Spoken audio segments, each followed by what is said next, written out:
दोस्तों नमस्कार। Learning by AP sir YouTube channel में आपका स्वागत है। और आज है 22 मई 2020 और आज के हम लोग देखते हैं इम्पॉर्टेंट करंट अफेयर्स। लेकिन उसके पहले अगर आप पहली बार वीडियो देख रहे हैं तो यूट्यूब चैनल को सब्सक्राइब कीजिए, लाइक शेयर ज़रूर कीजिए। आइए हम देखते हैं सबसे पहले कि आज की सबसे इम्पॉर्टेंट न्यूज़ 22 मई को क्या थी। तो 22 मई को हर साल वर्ल्ड बायोडायवर्सिटी डे मनाया जाता है।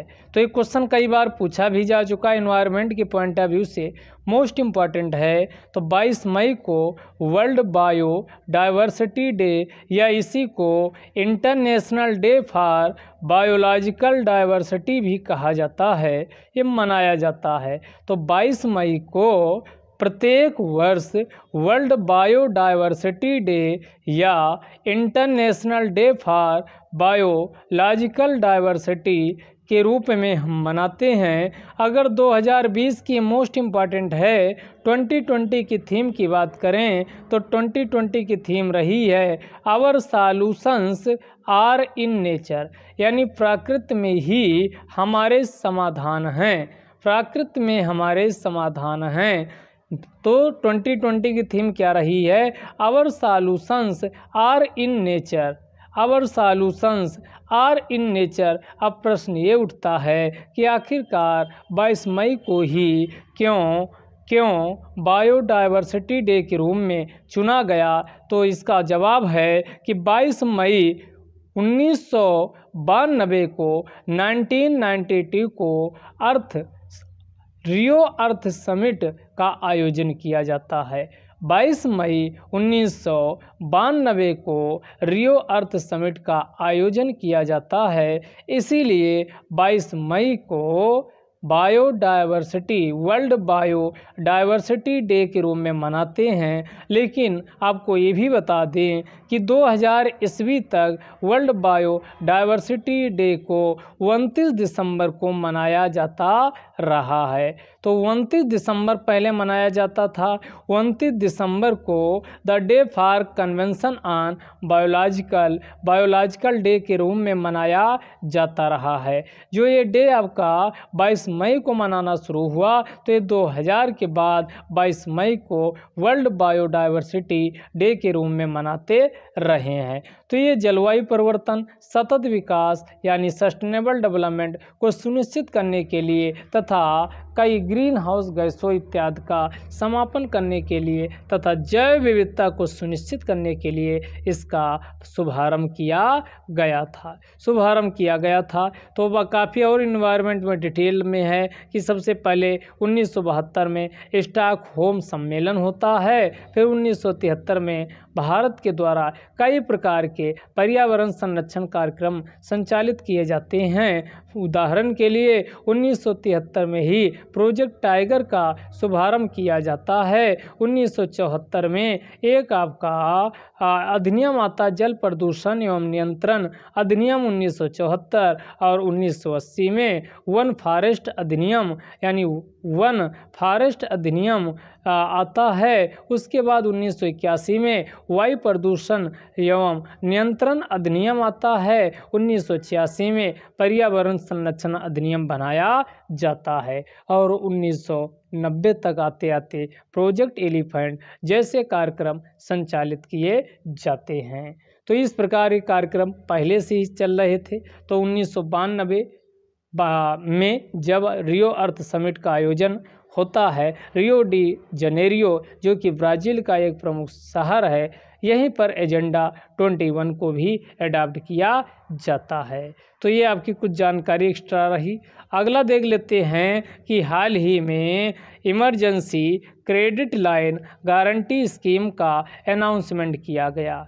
किसका किया गया? तो कोविड-19 महामारी से सूक्ष्म जो उद्योग हैं तथा मुद्रा जो उधारकर्ता बारोवर्स हैं उनको काफ़ी क्षति पहुंची है। तो उन्हीं को राहत प्रदान करने के लिए emergency credit line guarantee scheme, emergency credit line guarantee scheme launch की गई। तो हमने बताई दिए किसके लिए है, एमएसएमई और मुद्रा उधारकर्ताओं के लिए इस स्कीम को शुरू किया गया है। अगर हम इसके मुख्य प्रावधान की बात करें तो 100% इसमें गारंटी कवरेज की सुविधा प्रदान की गई है।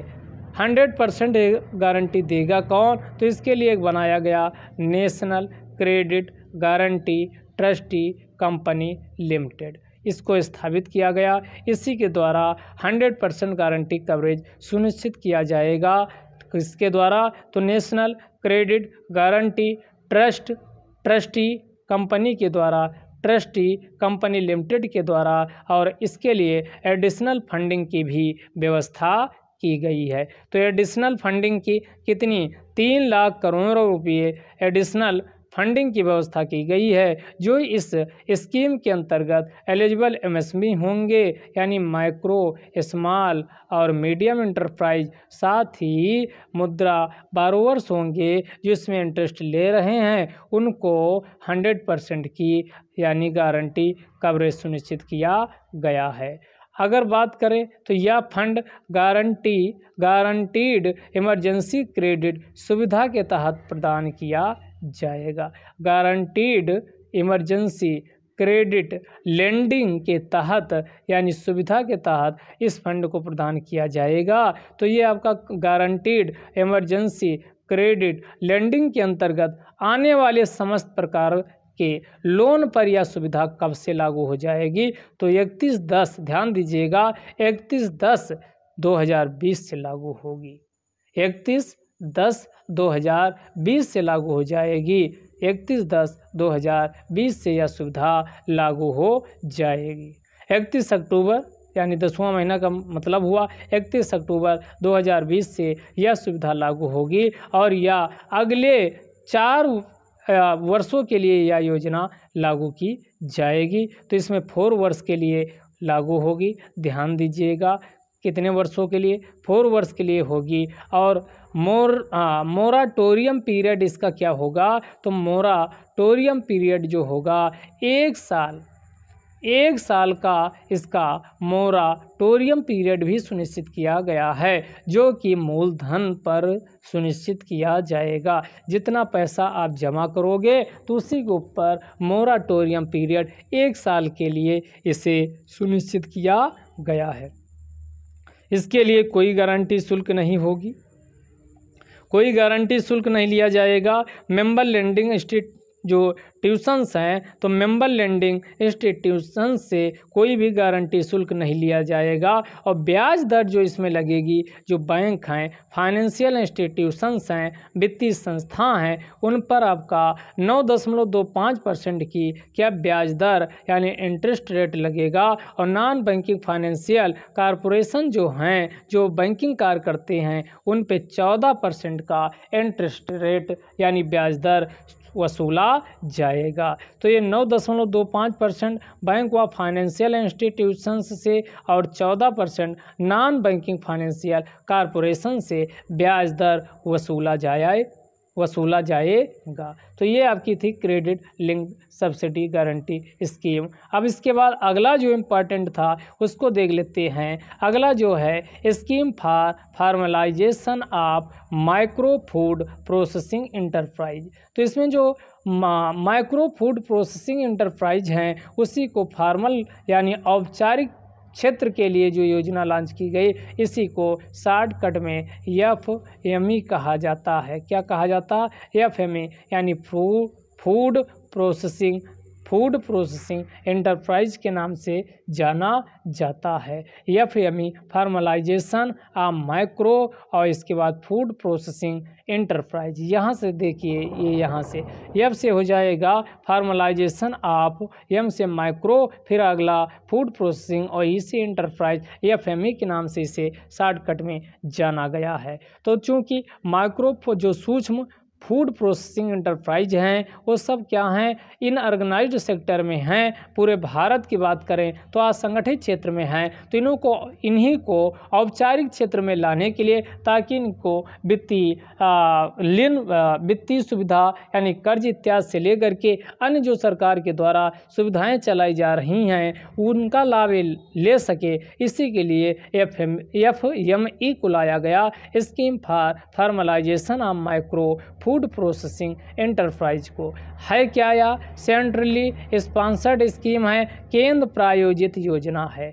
कैसी योजना है, सेंट्रली स्पॉन्सर्ड स्कीम है। इसे 60-40 के रेशियो में यानी लागू किया गया है। 60-40 यानी 60% इसका केंद्र सरकार के द्वारा भागीदारी की जाएगी और 40% की हिस्सेदारी राज्य सरकारों के द्वारा की जाएगी। तो सेंट्रली स्पॉन्सर्ड स्कीम के माध्यम से इसे लागू किया गया और 60-40 का अनुपात सुनिश्चित किया गया है। अगर हम उद्देश्य की बात करें, इसका ऑब्जेक्टिव क्या है, तो माइक्रो फूड प्रोसेसिंग यूनिट जो हैं उन तक हमने पहले ही बताया कि वित्त फाइनेंस की पहुंच आपका सुनिश्चित हो। तो माइक्रो फूड प्रोसेसिंग यूनिट पहला इसका उद्देश्य है कि जो माइक्रो फूड प्रोसेसिंग यूनिट हैं उन तक वित्तीय पहुंच होनी चाहिए, उन्हें कर्ज इत्यादि लेने में किसी भी प्रकार का कोई भी मुश्किलात का सामना न करना पड़े। इसे सुनिश्चित करने के लिए माइक्रो फूड प्रोसेसिंग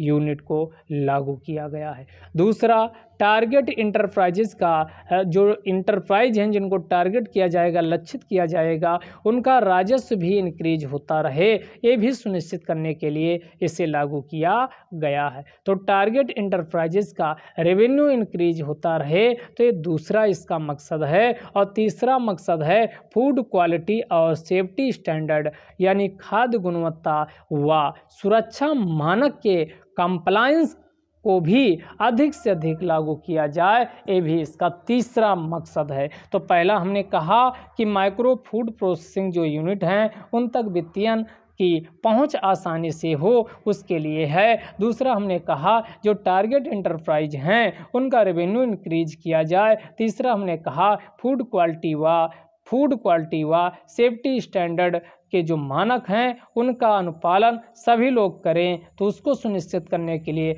और तीसरा अगला चौथा समझिएगा, कैपेसिटीज ऑफ सपोर्ट सिस्टम यानी समर्थित प्रणाली की जो सक्षमता है उसको स्ट्रेंथ किया जाए, मजबूत किया जाए, ये भी इसका लक्ष्य रखा गया है। कैपेसिटीज ऑफ सपोर्ट सिस्टम को स्ट्रेंथ करने का लक्ष्य भी रखा गया है। अन्य की बात करें तो असंगठित क्षेत्र से औपचारिक क्षेत्र की ओर जो संक्रमण है उसको तेज़ी से लागू किया जाए। ट्रांजिशन जो है towards transition from inorganised sector to formal sector, इसको भी क्या किया जाए, लागू किया जाए। असंगठित क्षेत्र से औपचारिक क्षेत्र की ओर संक्रमण को सुनिश्चित किया जाए। अगला, वुमेन एंटरप्रेन्योर्स व इंस्पायरेशनल आकांक्षी जो जिले थे उन पे स्पेशल फोकस करने की बात की गई है।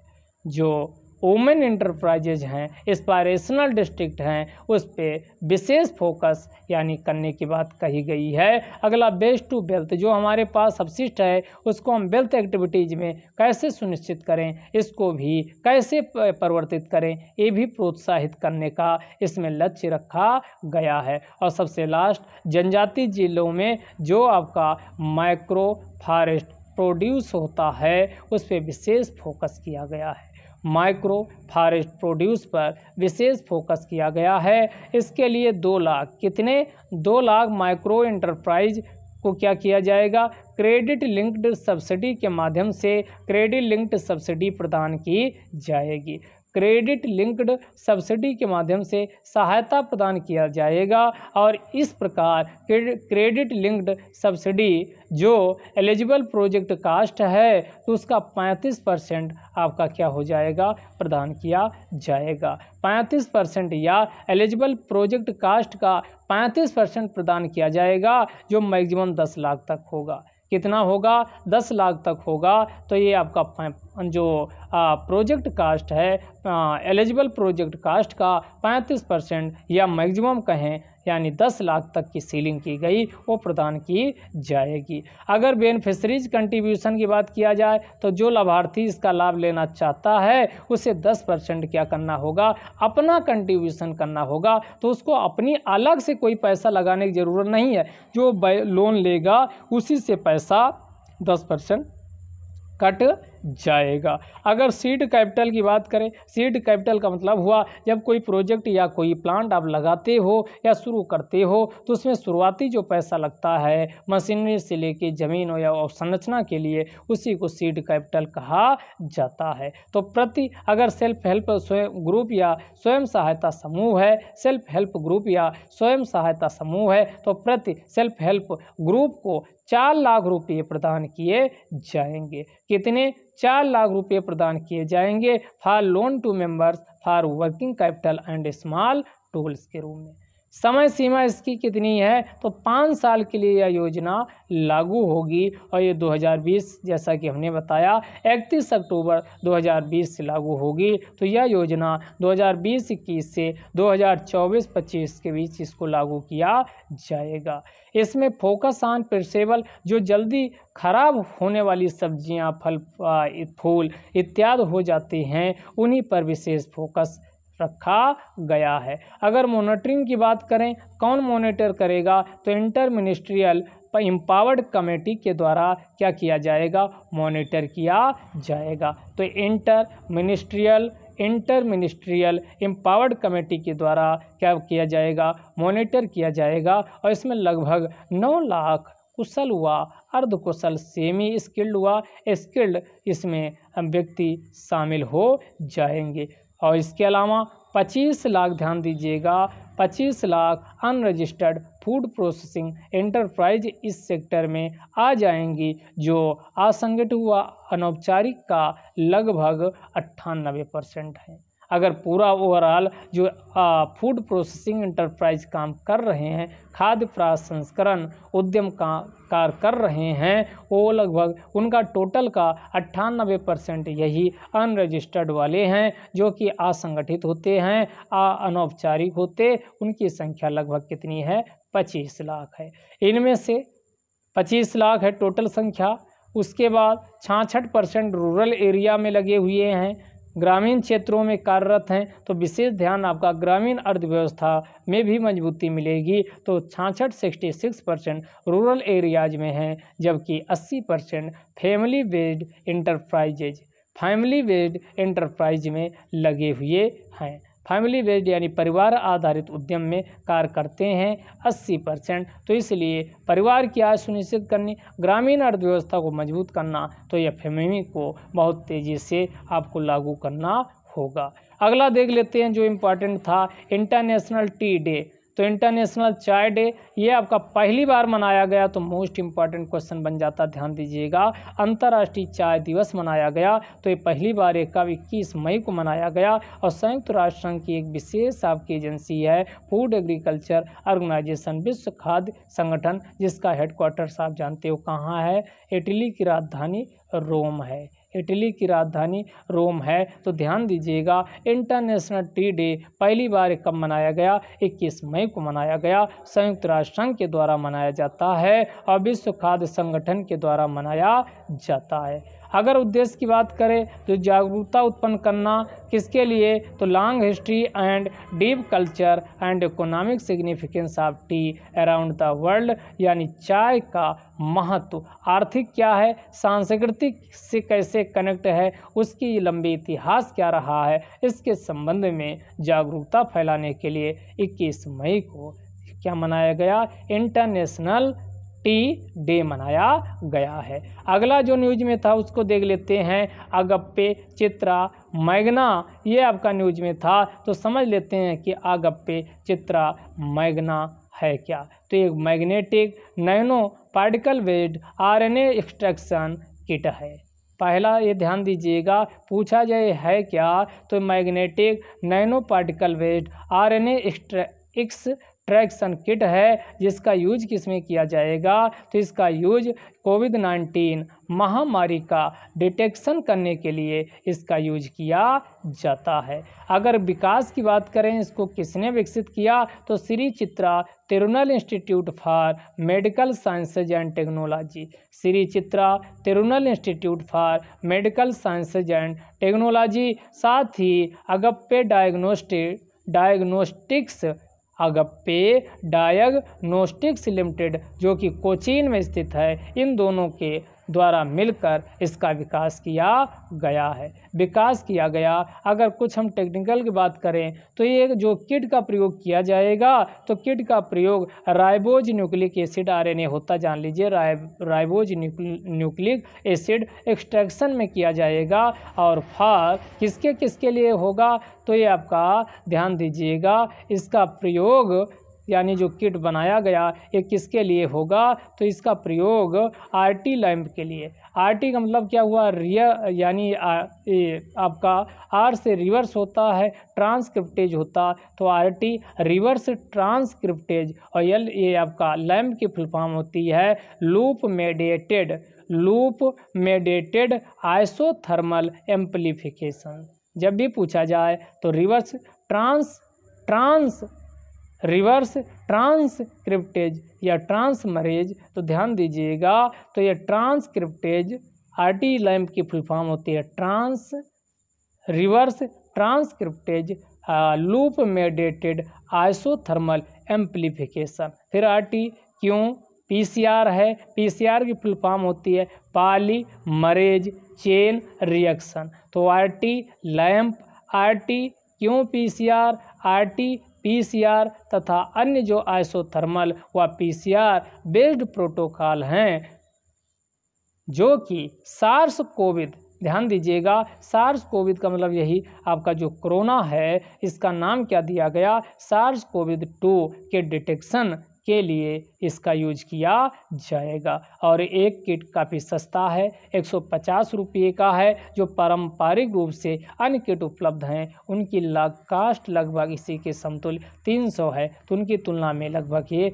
150 रुपये का है, तो सस्ता भी है। तो ये आपका न्यूज में था, ये पूछा जा सकता है। अगला न्यूज में क्या था, प्रधानमंत्री ग्रामीण सड़क योजना, इसको लेकर के था। तो ये थर्ड स्टेज जो अभी बनेगा, तो आपको पता होगा प्रधानमंत्री ग्रामीण सड़क योजना को कब से यूज किया गया था, तो ये 2000 ईस्वी से इसे लॉन्च किया गया। इसमें ग्रामीण व शहरी दो प्रकार के कंपोनेंट हैं। तो इनमें जो आपका हिली क्षेत्र हैं, पर्वतीय क्षेत्र हैं, उसमें 250 की आबादी व मैदानी क्षेत्र में 500 की आबादी वाले क्षेत्र को हर मौसमी यानी प्रत्येक मौसम से संबंधित रोड का निर्माण करना, जो हर मौसम में पारगमन के लिए, आवागमन के लिए क्या हो, यानी सुगम्य हो। तो भारत सरकार के द्वारा यह कहा गया कि 20 अप्रैल 2020 से ग्रामीण क्षेत्र में जो भी रोड का निर्माण होगा उसमें क्वायर जियो टेक्सटाइल का उपयोग किया जाएगा। क्वायर जियो टेक्सटाइल का उपयोग किया जाएगा। तो हम समझ लेते हैं क्वायर जियो, अभी तक डामर, गिट्टी, मोरंग इत्यादि या सीमेंटेड रोड बनाने में इंजीनियरिंग का प्रयोग करके किया जाता था। अब क्या होगा, जियो यानी क्वायर जियो टेक्सटाइल का निर्माण यानी उपयोग किया जाएगा। तो ये है क्या, तो ये टेक्सटाइल आपके क्वायर जियो टेक्सटाइल होते क्या हैं, तो ये पारगम कपड़े होते हैं, पारगम क्लॉथेज होते हैं। तो पारगम कपड़े होते हैं जो प्राकृतिक रूप से काफ़ी मजबूत, अत्यधिक टिकाऊ, टूट फूट, मोड़ व नमी प्रतिरोधी होती है, नमी इसमें, और इसको किसी भी प्रकार का सूक्ष्म जीव हमला भी नहीं कर सकता। तो ये रोड काफ़ी लंबे समय तक टिकाऊ बनी रहेगी। अगर न्यू टेक्निकल गाइडलाइंस की बात करें तो प्रत्येक बैच की जो रोड बनाई जाती है उसकी कुल लंबाई का कहा गया कि 15% में नई प्रौद्योगिकियों का टोटल जितना रोड बना रहे हो एक बैच के अंतर्गत, तो उनमें 15% में आप नई टेक्नोलॉजी का उपयोग कर सकते हो। तो ये बात इसमें कही गई है। और कहा गया कि 5% जो रोड का निर्माण होगा, रोड कंस्ट्रक्शन होगा, वो किस हिसाब से होगा, तो इंडियन का रोड कांग्रेस एक है, उसके द्वारा जो प्रौद्योगिकी यानी रिकमेंड की जाएगी उसका इस्तेमाल करके किया जाएगा। तो रोड कंस्ट्रक्शन जो आपका रोड इंडियन रोड कांग्रेस है, असल में ये 1934 में गठित की गई थी, एक कमेटी बनाई गई थी। इसी कमेटी को जयकर समिति या फिर इंडियन रोड डेवलपमेंट कमेटी के नाम से जाना जाता। इसी की सिफारिश पर इस इंडियन रोड कांग्रेस का यानी गठन किया जाता, जो कि रोड डेवलपमेंट को प्रोत्साहित करने के लिए हमेशा कार्य करती है, हमेशा कार्य करती। तो इसमें पूछा जा सकता है, यानी क्वायर जियो टेक्सटाइल से रिलेटेड। अगर बात करें तो इसके अलावा यानी कि 2011 से लेकर 2020 को decade of action for road safety के रूप में भी मनाया गया है, क्योंकि रोड दुर्घटनाएं बहुत ज़्यादा होती हैं। भारत में भी खराब इंजीनियरिंग या ड्राइवर के यानी कई तरह के नशा इत्यादि या फिर असावधानी पूर्वक चलाने की वजह से काफ़ी रोड दुर्घटनाएं होती हैं। तो decade of action for road safety ये कब पूछा जाए, कब, तो ये 2011 से 20 के दशक को 2011 से 20 के दशक को decade of action for road safety के रूप में मनाया गया है। अगला बात करें कहाँ कितना रोड बनेगा, तो आंध्र प्रदेश में 164 किलोमीटर, गुजरात में 151 किलोमीटर, कर्नाटक में आपका 71 किलोमीटर, महाराष्ट्र में 328 किलोमीटर, उड़ीसा में 470 किलोमीटर, तमिलनाडु में 369 किलोमीटर, तेलंगाना में 121 किलोमीटर में इस प्रकार आपका रोड का निर्माण किया जाएगा, जिसमें क्वायर जियो टेक्सटाइल का प्रयोग किया जाएगा। 7 राज्य हैं। टोटल कितनी रोड बनेगी, तो 1674 किलोमीटर, और टोटल लागत कितनी होगी, 70 करोड़ रुपए की लागत से बनाया जाएगा। अगला प्रत्येक वर्ष अगला जो न्यूज में था कि 21 मई को एंटी टेररिज्म डे के रूप में मनाया जाता, क्योंकि 21 मई को राजीव गांधी की हत्या हुई थी। कब, तो 21 मई 1991 को चेन्नई में एक रैली को संबोधित कर रहे थे, तभी एक लिट्टी श्रीलंका में आतंकवादी या अलगाववादी गुट आपका कार्यरत था। उसी में एक महिला सुसाइड बॉम्बर के माध्यम से यानी किसको, राजीव गांधी की हत्या कर दी थी। तो इसीलिए प्रत्येक वर्ष 21 मई को एंटी टेररिज्म डे के रूप में मनाया जाता है। अगला जो न्यूज में था उसको देख लेते हैं। इंडियन स्टील एसोसिएशन को लेकर के था, तो इसका अध्यक्ष अभी हाल ही में किसको बनाया गया, तो दिलीप उम्मेन को बनाया गया। क्वेश्चन पूछा जा सकता, इंडियन स्टील एसोसिएशन का नया अध्यक्ष किससे बनाया गया, तो दिलीप उम्मेन को बनाया गया। और यह स्थान किसका लिए हैं, तो टीवी नरेंद्रन का स्थान ये लेंगे, टीवी नरेंद्रन का स्थान लेंगे। अगला जो न्यूज में था ये टाडोबा अंधेरी टाइगर रिजर्व को लेकर के था। ये महाराष्ट्र के चंद्रपुर जिले में स्थित है, ध्यान दीजिएगा। अभी चर्चा में क्यों रहा, क्योंकि इसमें 115 बाघ हुआ, 151 यानी 15 को पलट दीजिए तो 151 तेंदुआ की संख्या हो गई। और यह महाराष्ट्र का सबसे पुराना सबसे बड़ा नेशनल पार्क है। ध्यान दीजिएगा, इसमें टडोबा अंधेरी पहले अलग अलग नेशनल पार्क बनाए गए थे। तो ये आपका यानी टडोबा को 1955 व अंधेरी को 1986 में यानी एज ए नेशनल पार्क स्थापित किया गया था, किंतु 1994-95 में इसे महाराष्ट्र का टाइगर रिजर्व घोषित किया गया। और यह महाराष्ट्र का टाइगर रिजर्व घोषित होने वाला दूसरा टाइगर रिजर्व है। इसके पहले मेलघाट, कौन, यहाँ लिखा हुआ है, ध्यान दीजिएगा। ये मेलघाट को कब 1973-74 में पहला क्या घोषित किया गया था, टाइगर रिजर्व। अगर कुछ अन्य इसकी बात करें तो इसमें उष्णकटिबंधीय शुष्क पर्वतीय वन पाए जाते, सदाबहार वन आप ध्यान रखिएगा यहाँ नहीं पाए जाते, उष्णकटिबंधीय शुष्क पर्वतीय वन पाए जाते हैं। और यहाँ पर कुछ अन्य विशेषताएं वाले भी हैं, अग्नि प्रतिरोधी पौधा भी पाया जाता, जो आग जिसमें नहीं लगती, आग से बचाव करता, उसी को क्या नाम दिया गया, तो एनोजीसस लैटिफोलिया। तो कौन है, एनोजीसस लैटिफोलिया। अगर एग्जाम में दे करके पूछ लिया जाए तो बहुत आपका चौंकने वाली बात नहीं है, अग्नि प्रतिरोधी पौधा है। इसके अलावा जंगल की आग जिसे कहा जाता है या पलाश कहा जाता, इसी का वैज्ञानिक नाम ब्यूटा मोनोस्पर्मा। तो ब्यूटा मोनोस्पर्मा भी यहाँ पर पाया जाता है। अगला जो न्यूज में था एक कौन था, तो गोविंद राजुलू चिंटाला को लेकर के था। गोविंद राजुलू चिंटाला इन नाबार्ड के अध्यक्ष बनाए गए। 2 साल के लिए इनका कार्यकाल होगा। अगर नाबार्ड की फुल फॉर्म की बात करें तो national bank for rural development, rural and development, national bank for agricultural rural development full form है। और ये नाबार्ड 1982 में स्थापित किया गया था। तो ये आपके काफ़ी न्यूज में रहा है। तो ये एग्रीकल्चर से संबंधित वित्तीयन व अन्य प्रकार की सुविधाएं, कर्ज इत्यादि देने के लिए नाबार्ड की स्थापना की गई है, जिसके अध्यक्ष गोविंद राजुलू चिंटाला को बनाया गया। अगला आपका पाकिस्तान की पहली सिख महिला जर्नलिस्ट बनी है, जिसे ब्रिटेन में पुरस्कार के लिए नामित किया गया है। उन्हीं का नाम कौन है? मनमीत कौर। तो पूछा जा सकता मनमीत कौर क्या बनी है? पहली पाकिस्तान सिख महिला, यहाँ ये ध्यान दीजिएगा, सिख महिला जर्नलिस्ट हैं, जिसे ब्रिटेन में पुरस्कार के लिए अभी नामित किया गया। तो इस प्रकार आज का करेंट अफेयर्स खत्म होता। धन्यवाद।